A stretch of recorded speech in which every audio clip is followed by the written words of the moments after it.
Hello, সবার কি অবস্থা? সবাই কেমন আছেন?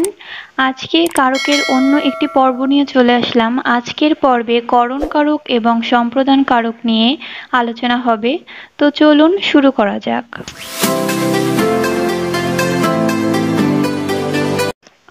করণ কারক হচ্ছে কোনো যন্ত্র বা কোনো একটি উপায়ে অথবা কারো কোনো সাহায্য নিয়ে কোনো কিছু করাকে বোঝায়। অর্থাৎ কোনো একটা কর্ম সম্পাদনের জন্য যে উপায় দরকার, যে যন্ত্রটা প্রয়োজন, তাই হচ্ছে করণ কারক। করণ কারক কিভাবে আমরা চিনব, আমি কিছু উদাহরণ এখানে দিয়ে রেখেছি। আর কিভাবে অথবা কি উপায়ে, এভাবে যদি কোনো একটা কোশ্চেন আসে তাহলে ওটি করণ কারক হয়ে যাচ্ছে। যেমন প্রথম উদাহরণটা দেখুন, ছাত্ররা বল খেলে। এখন ছাত্ররা কি খেলে? বল খেলে। এখন খেলছে কি উপায়ে? বল দ্বারা তো খেলছে, বলের সাহায্যে খেলছে। এজন্য এটা হয়ে যাচ্ছে করণ কারক। ২ নম্বর উদাহরণটা দেখুন, মন দিয়ে করো সবে বিদ্যা উপার্জন। এখন বিদ্যা উপার্জন আপনি কিভাবে করবেন? মন দিয়ে। কিসের উপায়ে? মনের দ্বারা। মনটা এখানে সহায়ক হিসেবে ভূমিকা পালন করছে। ফুলে ফুলে ঘর ভরেছে। এখন কিসের উপায়ে ঘর ভরেছে? কিভাবে ঘর ভরেছে? কোশ্চেন করলে অ্যান্সার তো পাচ্ছি, তাই না? যে ফুলে ফুলে ঘর ভরেছে, তাহলে এটা কি হয়ে যাচ্ছে? করণ কারক। শিকারী বিড়াল গোফে চেনা যায়। তো শিকারী বিড়াল কিভাবে চিনবো? কি উপায়ে চিনবো? কিসের সাহায্যে চিনবো? অ্যান্সার পেয়ে যাচ্ছেন তো? তো এটা কিন্তু করণ কারক হয়ে যাচ্ছে। ৫ নাম্বার দেখুন, চেষ্টায় সব হয়। তো কিসে সব হয়? চেষ্টায় সব হয়। তো কিসের উপায়ে সব হয়? কিভাবে সব হয়? চেষ্টায় হয়। তো চেষ্টা এখানে সহায়ক ভূমিকা পালন করছে, এজন্য করণ কারক হয়ে যাবে। আশা করি আপনারা বুঝতে পেরেছেন। এবার আমরা চলে যাব সম্প্রদান কারকে। সম্প্রদান কারক অনেক সময় কর্মকারকের সাথে মিল হয়ে যায়। অনেকে মনে করেন সম্প্রদান কারক এবং কর্মকারক সেম টু সেম, কিন্তু এটা আসলে নয়। সম্প্রদান কারকটাকে আলাদাভাবেই একটি প্রকারভেদে রাখা ভালো। তো সম্প্রদান কারকে কি হচ্ছে, যে শর্ত অথবা স্বার্থ ত্যাগ করে আপনাকে দান করতে হচ্ছে। এখানে আপনি যখন কিছু দান করছেন তখনই কোনো স্বার্থ এখানে থাকবে না।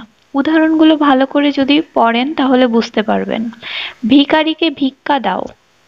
ভিখারিকে যখন ভিক্ষা দেন তখন কিন্তু আপনি মনে মনে ভাবেন না যে এটা দিচ্ছেন সেটা আবার আপনি ফেরত পাবেন। ওটা একদমই স্বার্থ ত্যাগ করে আপনি দিয়ে দিচ্ছেন। সৎ পাত্রে কন্যা দাও। কন্যাকে যখন আপনি বিবাহ দিচ্ছেন তখন আপনি একজন পাত্র দেখেন এবং অবশ্যই সৎ পাত্রই দেখেন। তো তাকে কিন্তু মেয়েকে দিয়েই দিচ্ছেন। তো এখনকার সমাজে যদি আমরা পুরোপুরি মেয়েকে দিয়ে দিই না, তারপরও এটা একটা কথার কথা যে কন্যাকে কিন্তু আমরা দিয়েই দিচ্ছি। সম্প্রদানের একটি মাত্র ব্যতিক্রম রয়েছে, বেলা যে গড়িয়ে এলো জলকে চল। এটা রয়েছে সম্প্রদানে নিমিতার্থে চতুর্থী।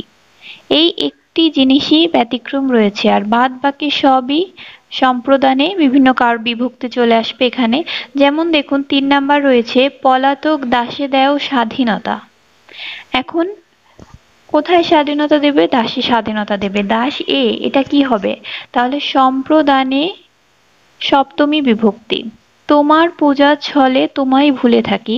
এখানে একটি ব্যাপার, এই যে পূজা অর্চনা করা অথবা কোনো কিছু মোনাজাত যখন করা হয় তখন কিন্তু স্বার্থ ত্যাগ করেই করা হয়। আমরা কিন্তু ভাবি না, যে বলি না যে আল্লাহ বা ভগবান বা যিশু আমাকে এটা দাও, এটা দিলে তোমাকে আমি এটা করব, অথবা আমাকে এই জিনিসটা পাইয়ে দাও তাহলে তোমাকে এখান থেকে আমি কিছু দিব।